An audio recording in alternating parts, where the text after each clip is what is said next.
Hello, hello, Sarah of SEK Handmade here. And first I have to say, the pup is sleeping right there. I really hope you can't hear him snoring because it's tough being adorable. Welcome. I am so excited to introduce you to the Finnian shawl today. Along with this giant, gorgeous blanket shawl, I'm also releasing the Finnian bandana, and I can't wait to tell you all about them. I do want to remind you to stick around until the end. I'm going to show you a few ways to style your shawl and your bandana so that you can wear them all winter long. Also, at the end, I'll be sharing a special discount code just for those people who watch the video. All right, let's start off by talking about the inspiration for these two gorgeous patterns. I love to go on a nice stroll. You'll be shocked to learn, I'm sure, not a competitive sports ball person.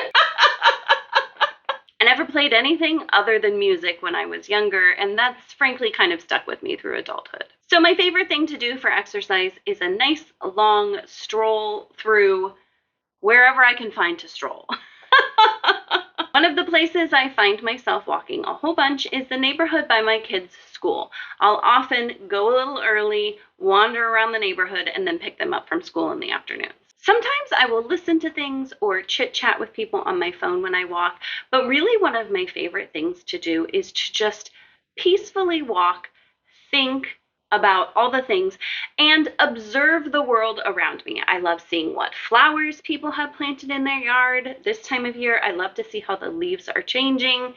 It's just so peaceful. So one day I was doing this very thing, walking through the neighborhood by my boys' school, just observing what was around me, and I saw the most beautiful front door I have ever seen. You guys, you know I'm old when I think a front door is cool. It's fine. It's fine. I wasn't immediately inspired to crochet by this front door. I just kept seeing it on my walks and being like, wow, that is really unique. It's really beautiful. I love the geometric shapes in the door. But as I said, I walk through this neighborhood a lot, and so I saw that very frequently. It caught my eye now that I had noticed it, and one day, inspiration hit. I could crochet that. So I went home after picking up my children from school, and I sketched and I started thinking about how it would all go together. Friends, this was 2 years ago. It has taken a long stretch to get this project done. I got distracted by other projects. I got overwhelmed by the size of this project and the intricacy of it all. And so I just kept kind of putting it off. Well, eventually I asked Blue Sky Fibers if they would like to join me on this journey to make my vision into crochet, and they said yes. The great thing about that was not only did they provide all this gorgeous yarn for this large project, but also provided a deadline, which is exactly what I needed to get my butt in gear, get over the fear of messing things up, and just get it done. So after lots of trial and error, shifting things around, figuring out which way to crochet so everything came together nicely, I was left with, I'm going to be honest, a gigantic shawl. I have pared it down to a much more reasonable size that I really love, and frankly, it's still a real good size shawl. So let's talk then about how I was inspired to come up with the bandana. After having powered through such a large and complicated piece, though don't worry, I'm going to give you all the steps to make it easy. I knew that it would be great for people to have a smaller place to start, to dip their toe into the techniques of this shawl before making the commitment of such a large piece. And what better way than a fun little bandana? So I highly recommend you start out with a bandana. This is going to teach you all the stitches and the techniques that you need to know to go ahead and work your large shawl. All right, let's talk about the yarn. As I said, I've partnered with Blue Sky Fibers for this project, and so I'm using Blue Sky Fibers yarn. If you watched my pattern introduction from last week, you're gonna be like, Sarah, how much of this yarn do you have? The answer is a lot, and I love it. I've made both the Finnian shawl and bandana in wool stock yarn from Blue Sky Fibers. I absolutely love wool stock yarn. It's a great workhorse of a yarn. It's a non-superwash that I find to be really soft for the fact that it is a non-superwash. And one of my favorite parts of a non-superwash wool is that you can spit splice. Now, I glanced over this in my video last week, but I want to tell you a little bit about what split splicing is. So when a yarn is non-superwash, instead of leaving long ends and weaving into ends, you can fray the end of each side of your yarn. So the end of one and the beginning of the other. You just pull the fibers apart a little bit and then you get them wet. You could do this with a water bottle. I just lick them, which I always end up with yarn in my mouth, but I'm lazy. Then you layer the ends over each other and I just rub them between my palms. What you're doing, since the wool is non-superwash, is you're using the friction and the spit to felt the fibers together. That way you end up with a continuous piece of yarn without having to weave in ends. Now, on your bandana, are you going to need to split splice? No. But when you're doing all of these pieces of your shawl, it means that if there's a spot in the middle of any of these sections where you run out of yarn, you can just join your new yarn in the same color, spit splice them together, and avoid weaving in 2 extra ends, which I'll be honest with you, there are a lot of ends in this project, so any ones you can avoid are good with me. Wool stock yarn comes in 50-gram skeins and 150-gram skeins. The pattern has all sorts of charts and tables to help you figure out exactly how much you need of each of the 5 colors so that you can decide if you need 150 grams plus 50 grams or however that shakes out so that you can get just the right yarn you need. In the 50-gram skeins, there is 123 yards per 50 grams, or if you were equaling that out to 100, because that's where I like to make my comparison of yarns, that would be 246 yards in 100 grams. I'm not going to do 150. You can look on the website. I used 5 really gorgeous colors that I'm absolutely obsessed with. Let's see, this one, this kind of pinky color is Northern Lights. If you have not seen Northern Lights in person, you must check it out. It has just the most gorgeous, like, flecks of color in it. All of the Blue Sky Fiber yarns have a really great depth of color, especially in their wool stock line. So their wool stock and their wool stock light. So this one is Northern Lights. The really deep purpley maroon is called Deep Velvet. This bright green is called Earth Ivy, and this darker green is Wild Thyme. Now, those are 4 colorways. You need a 5th colorway for all of your joining, and for that one, I chose Storm Cloud, this lovely kind of medium gray. As I said before, it took some doing to figure out how to start in the middle and add around the edges. So I did do quite a bit of frogging with this. This yarn held up really, really well, and it did not felt when I frogged, and it has not felted in the blocking and seaming and wearing process either. All right, let's talk about the hooks you'll need. Keeping it super simple for both of these projects, you're only going to need 1 hook. It's a pretty large hook because I wanted a nice drapey shawl and bandana. For both patterns, you're going to need a US I9 5.5 millimeter hook. All right, let's talk customization. As I said, the construction of this was challenging to figure out. So for you to reconstruct, I would not recommend. However, I think there are really endless color combinations that you could do that I think would be a lot of fun. Within each of the patterns, there's a whole page where you can customize your colors. It's going to help you figure out placement of the colors, what colors you want to use, as well as how much yardage you'll need of each so that you can make sure you have the right amount of yarn. I even think it would be super fun to make a scrappy version of this shawl. You could work in many, many more colors using up scraps of yarn that you have, and those charts and tables are really going to help you out. They're going to give you exactly how much yarn you need for each individual section of your shawl and your bandana so that you can make sure that you have exactly the right amount of yarn to make your shawl or bandana exactly how you want it. Another thing that I think would be super fun to do with the bandana would be to try using a self-striping yarn. The way that both the shawl and the bandana are worked is by working in different directions, and so I think it would be super fun to do a self-striping yarn because the stripes would go this way and then they would go this way. The wider sections, the stripes would be more narrow. The smaller sections, the stripes would be fatter.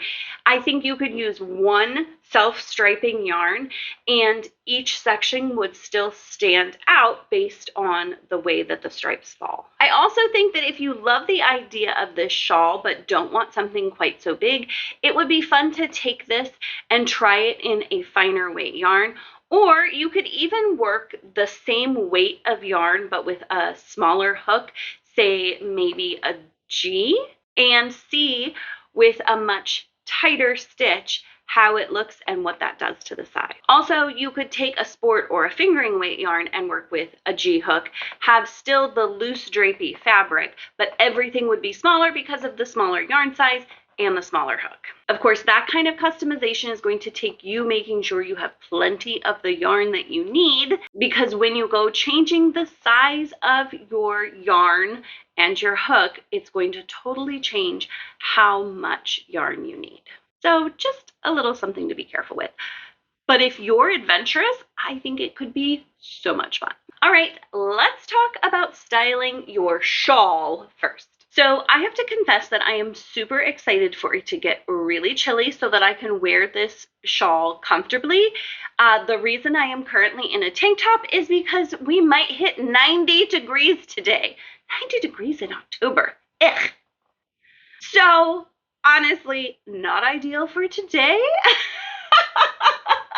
But in northern Wisconsin, it will surely get chilly enough that I will be wrapped up in this later on in the winter. This shawl does have a right side and a wrong side. This would be the wrong side. You can tell that it's the wrong side because it's a little more flat. The right side of the fabric has like a nice rib pattern to it, and the seams stand up a little more with this nice kind of braided design. The thing that I love about a giant blanket shawl like this is that you can wear it like a blanket, except that it's acceptable to be out in public. So if you work in an office building where it is really cold, you can simply take this, throw it over your shoulders. It will cover your shoulders, your lap. Depending on how accessible you need your hands to be, you can lay it back so that it comes all the way down your back and be really nicely covered up and warm, and have this gorgeous handmade piece that nobody will look twice at when you're wearing it in the office. Another way that I really like to wear this is to make it almost like a poncho. So what I'm going to do is I'm going to tuck one corner up over my shoulder, and then I'm going to take the other corner of the final square here, and I'm going to wrap it up around to my other shoulder. And then I'm going to use a stand button, which is just a movable button. And I'm going to place that right there through all the layers of my shawl and put the backing on it. And then that's going to hold that up in place. You can kind of zhuzh the collar. And then you've got your shawl wrapped around you more like a poncho. So you can even get up and move around from your desk or around your home. My arms are pretty free. And with that use of just that one stand button, it's going to stay in place. I love a stand button because it feels really secure to me, but you could also use a pin, a brooch, or even a shawl pin. Once it gets cold outside, you can also wear this like a scarf. I'm going to fold my right sides out and fold the whole thing kind of in half. And then there are several things you can do. Leave this front draped over the front, wrap it around to the back, just like you would a scarf. I feel very like, I'm going to age myself here again. Feel very Lenny Kravitz with the long scarf that's super like big and oversized. Very glamorous and super cozy. If you need to be really, really cozy, you can even wrap all the way around. This is 7 feet long, which means you have plenty of fabric to get all the way around a full rotation and have it nice and warm up around your neck. I imagine going out snowshoeing when it is very cold and having this nice and cozy up around my neck. I want to encourage you to just play with this, fold it, twist it, try different things, and just see all the different ways that you can wear this. Also, come back and check out my How to Wear Shawls playlist. That's always a great place to scan through and try to find new ways to wear your shawls. The bandana is super easy to wear. You can, if you want it to be nice and close up around your neck, you do have enough fabric to actually tie it in a knot. That's going to give you a nice close wearing bandana. If you feel like that's a little too tight, or if it's still a little warm outside but you want to show off your bandana, a great way to loosen it up is to use a stand button. Again, this could be a pin, but all I'm going to do is layer my two pieces together how I want them to lay. So it could be as loose as just putting those two ends together, and you can see that lays really far away from my neck. Or you can do anywhere, I'm twisted, you can do anywhere in between, putting that stand button in the back to hold it in place, just like that. You can also wear it asymmetrical off to the side. This might be a fun time to use the stand button to allow these two pieces to kind of overlap, maybe even like that. Overlap in kind of like a crisscross manner. Put my stand button in there. I can have that, the crisscross off to one side, and the point over one of my shoulders. Just a really interesting way to wear this. Of course, you could go full backwards bandana, almost like a little Boy Scouty, and have it crisscross in the front and the point down your back as well. Thank you so much for joining me today. I hope you enjoyed learning how we went from walking around a neighborhood to a beautiful shawl and bandana, and that the styling tips help you get more wear out of your finished projects. As promised, I have a special discount code for you. Now that you know the origin story of the Finnian shawl and bandana, you can use the code DOOR to go ahead and save on both of the patterns on Ravelry. Buy one, buy both of them. Either way, use the code DOOR to save. That code is good October 9th through the 12th, so head on over and grab those patterns lickety-split. Thank you again for joining me. I would love it if you would like, subscribe, turn on notifications, share this video with a friend. You could even tackle these patterns together. As always, links to everything is in the show notes below. You don't need to go hunt anything down, and both of the patterns have all the tips, tutorials that you need to be really successful at this unique pattern. Thank you again for joining me. I'll see you back here soon. But until then, happy crafting!